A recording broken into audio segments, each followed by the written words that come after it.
ಇವತ್ತಿನ ಈ ವಿಡಿಯೋದಲ್ಲಿ ನಿಮಗೊಂದು ಹೊಸ ಬಾಡಿಗೆ ಮನೆಯನ್ನು ತೋರಿಸಲಾಗ್ತಿದೆ. ಸೊ ಇದೊಂದು ಇಂಡಿವಿಜುವಲ್ ಮನೆ. ಕೆಲವರಿಗೆ ಅಂದರೆ ಈ ಫ್ಲ್ಯಾಟಲ್ಲಿ ಅಥವಾ ಒಟ್ಟಿಗೆ ಒಂದು ಇರಲಿಕ್ಕೆ ಇಷ್ಟ ಇರೋದಿಲ್ಲ. ಹಾಗಾಗಿ ಒಂದು ಇಂಡಿವಿಜುವಲ್ ಮನೆ ಇದೆ, ಬೇಕಿದ್ರೆ ಒಂದು ನೋಡ್ಬೋದು. ಇದಿರುವಂಥದ್ದು ಉಡುಪಿಯ ಸುಭಾಷ್ ನಗರದಲ್ಲಿ.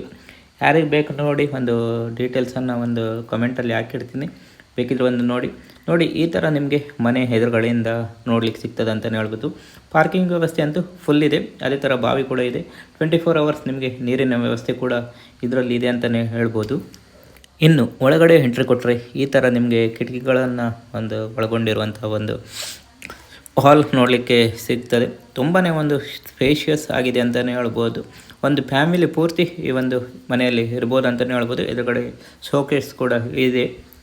ಇನ್ನು ಇದಿರುವಂಥದ್ದು 2 BHK. ಇದೊಂದು ಫಸ್ಟ್ ಒಂದು ಬೆಡ್ರೂಮ್ ಅಂತಲೇ ಹೇಳ್ಬೋದು. ಇದರಲ್ಲಿ ಮಾಸ್ಟರ್ ಬೆಡ್ರೂಮ್ ಇಲ್ಲ ಅನಿಸ್ತದೆ ಮೇ ಬಿ. ನಿಮಗೆ AC ಫೆಸಿಲಿಟಿ ಕೂಡ ಇದರಲ್ಲಿ ಇದೆ ಅಂತಲೇ ಹೇಳ್ಬೋದು. ಫರ್ನಿಷ್ ಆಗಿರುವಂಥ ಒಂದು ರೂಮ್ ಅಂತಲೇ ಹೇಳ್ಬೋದು.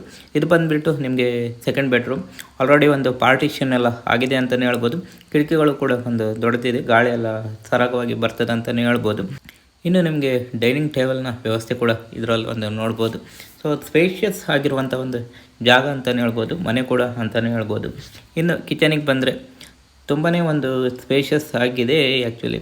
ಸೊ ಕಿಟಕಿಗಳಿರೋದ್ರಿಂದ ಒಂದು ಹೊಗೆ ಎಲ್ಲ ಹೋಗಲಿಕ್ಕೆ ಒಳ್ಳೆಯದಿದೆ ಅಂತಲೇ ಹೇಳ್ಬೋದು. ಕೆಳಗಡೆ ಪಾರ್ಟಿಷನ್ ಕೂಡ ಒಂದು ರೆಡಿಯಾಗಿದೆ ಅಂತಲೇ ಹೇಳ್ಬೋದು. ಸೊ ಈ ಮನೆ ಇರುವಂಥದ್ದು ಉಡುಪಿಯ ಸುಭಾಷ್ ನಗರದಲ್ಲಿ.